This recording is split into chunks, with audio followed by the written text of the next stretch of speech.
Oh, now those of us, I started to say those of you, but I went through it also. Every one of us, everybody who sings wants to get a stiff jaw. And we don't know why, but they want to go, all that. So we have a lot of exercises to get control of not using the jaw. One is the famous pencil exercise, like this one.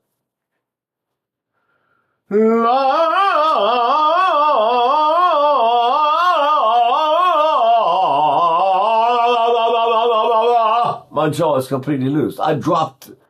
I was biting the pencil with a little bit of jaw action. When I undid that, the pencil fell out of my mouth. Okay? I'm holding it there with my teeth.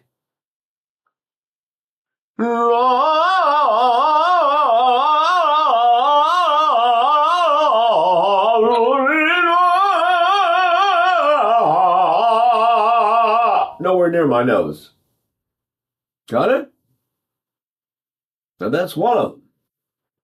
The other one is to do exercises to make sure that the hyoid muscle is probably the hardest one to demonstrate, because you put two fingers here and pull down, then you push the thumbs up under here like this.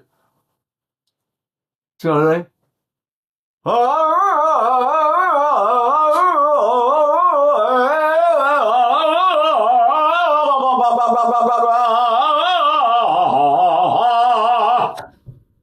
And this gong, I've got a gong sitting here. It rings like hell when I do that one.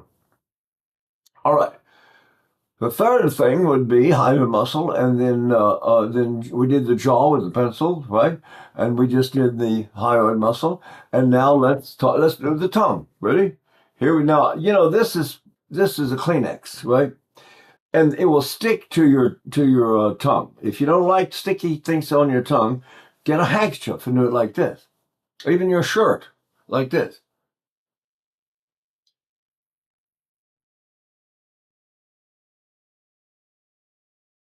My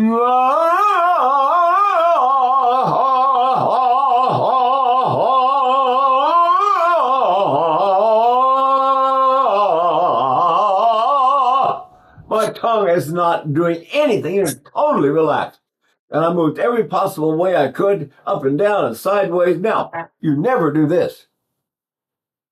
Don't ever do that, because you're flexing your muscles.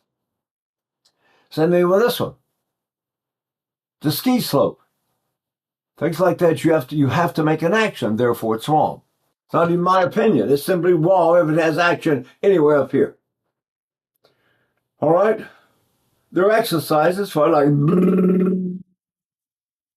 When I do that, the whole back of my tongue and my throat, everything lets go.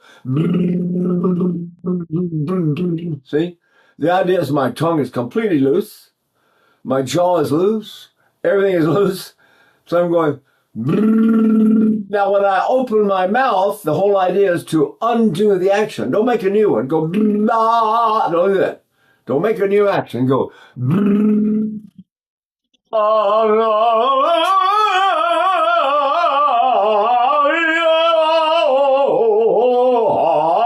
Guess what? It's all above my nose. And when I pinch my nose, it has no effect on the tone, because I'm not resonating there. When I do nothing, I mean nothing, to the four great areas, tongue, jaw, right, throat, and hyoid muscle. And when I'm like that, then I can start here. How do I attack? I go, did I do anything? I'm going to get out and get some groceries. I'll see you later. I'm trying to minimize all the movement up here. I'll use my tongue to make the dental consonants and labial consonants. The ones that are on the most valuable player, bully fellow, those are on the lips. So I go, most valuable player, bully fellow, ba, ba, ba, ba, ba. I don't need to do any other action. I do dental consonants like this. Sa, sa, si, sa, sa, da, di, di, di, da, da, da, do, do, do, la, la, la, la, la, la, la, ra, ra, ra, ra, sa, sa, sa. Ta, ta, ta, ta, ta, ta, ta, ta. So I try not to do anything. I'm always trying to leave everything. It goes, ta, ta, ta, ta, ta. Cinderella in the opera of Rossini, Cenerentola, she has a whole section where she goes, toot, toot, toot, toot, toot, toot, toot, toot, and then she repeats it. Well, how do you say tutto? And then you have the French language, which has all these strange vowels and sounds, like je ne veux que chasser de fond de mon. What? In other words, how do I do that? So I asked Helga Roswager, who's probably, that's the one that Lawrence Melchior told me had the greatest voice he ever heard. And I asked Roswager, I said, how the heck, my French coach is having me working on the word l'amour. L'amour, which means love. Amour, amour, amour, amour. But he will not let me say it unless I pucker my lips. L'amour. I have no resonance when I do that. So I said to Ross, I said, how in the world are you saying the French word amour? He said, well, I don't know about the French men, but when I talk about love, I smile. That's what he was. L'amour, l'amour, l'amour, amour. Again, it's out of my nose. Where is it? This is invisible. I'm saying from here down, right? And to sing here down, you must breathe constantly in your lower back and keep your diaphragm down, especially the back of it. Diaphragm goes down like this, right? And then it must go down like that, down the backside. And it goes all the way down to the bottom of the ribs.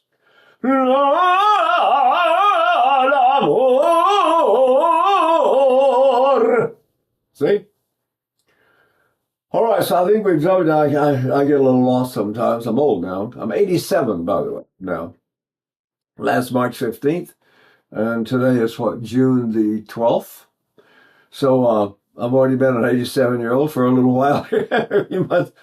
But I'll still sing all day, every day, and I do this stuff, what can you do? Now, so then we covered that one. I hope that was enough of it for you to understand what I'm talking about. You've got all kinds of words. You've got paparazzi. How do I say paparazzi? What about those labial consonants that everybody blows air? Everybody does this, right? Pa, pa, pa, pa, paparazzi, paparazzi, paparazzi. But you're not supposed to do that. You're not supposed to move in the air. According to Ali Napati, the whole key to great singing is don't sing breathy. And that's breathy. That's unforgettable. That's what you are. We don't sing breathy, okay? We sing without moving. It used to be candle flame. And a lot of singers still use candle flame. This is a lot easier. And they say you get a very fragile tissue and hang it right in front of your mouth and go,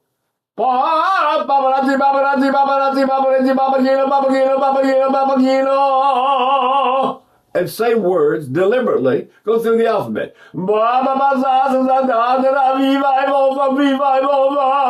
George and Joe, the jungle of Georgia. And you go through the entire alphabet practicing, not moving the paper.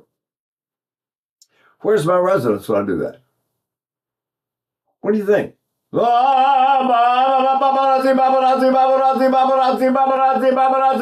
out of my nose. Again, this whole way of singing with the breath down there, and then you do these things in a way that relax everything up here, all of a sudden your resonance goes there. Now, Birger Nilsson told me, oh, down and under. Well, there we are going to the third law of motion in physics, which says every action has an opposite and equal reaction. So if I want my voice to go up in my head voice, and the Germans call it Kopfstimme, head voice, that resonance. Head voice means something different in English. It means a light, thin sound. In German, it just means resonance that gets in the head. The Italians call it squillo. The bell, la campanella, squilla. When you hit it, you go doing, right, like this. See? So the idea is that a ringing sound is what we want. How do I get it? I get it by not interfering with any meat. I've got all kinds of meat and bones in here. The trouble with those meat up here is they're all little tiny little muscles, and they're not strong enough to carry the voice the way the big muscles down the lower body can. Did you know that the diaphragm is the biggest muscle in your body? That's interesting, isn't it? Bigger than a thigh muscle or something? Well, if I breathe down, that's a great big muscle. It's much, much stronger. You can handle more leg. And sometimes I sing 3 operas that were 5.5 hours long. Don Carlo by Verdi, the French version. The Meistersinger von Nuremberg by Wagner. And Queen of Spades by Tchaikovsky. You can't get tired. What are you going to do? You get tired, you can't finish. See? So what do? My resonance is... Oh, see, I didn't do this, did I? I do all the vowels. A, E, I, O, U. You see that? I'm not doing anything. The vowels are inside.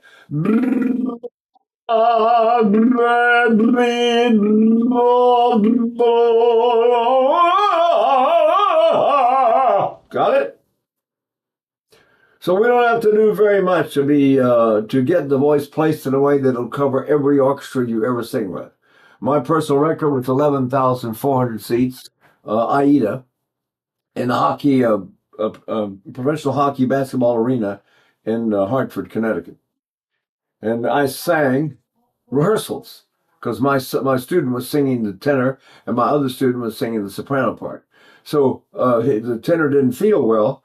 Somebody said, "Oh my God, what are we gonna do? We got to rehearse this." I said, "I'll sing it." What's that? I'll sing it. So again, I'm not singing. And everybody sat out way up in the back of the place and said, "Oh my God, your voice comes over just fine." See, the voice is a wonderful thing. The way it'll carry. Look at babies. Babies go, ah, ah, ah, ah. I've got 4, 2 girls and 2 boys. If I do that, the voice carries like a rocket.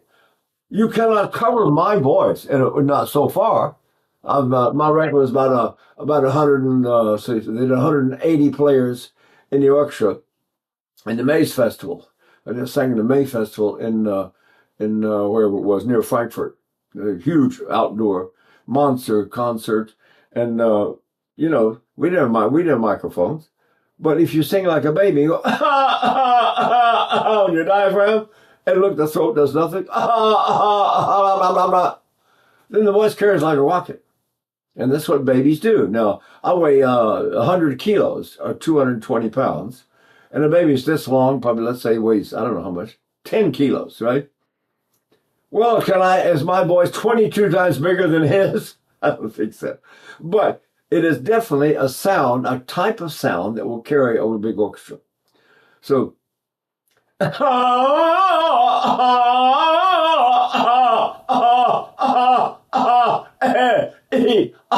I've got to practice that for a while, and then I'll leave off the first part. I go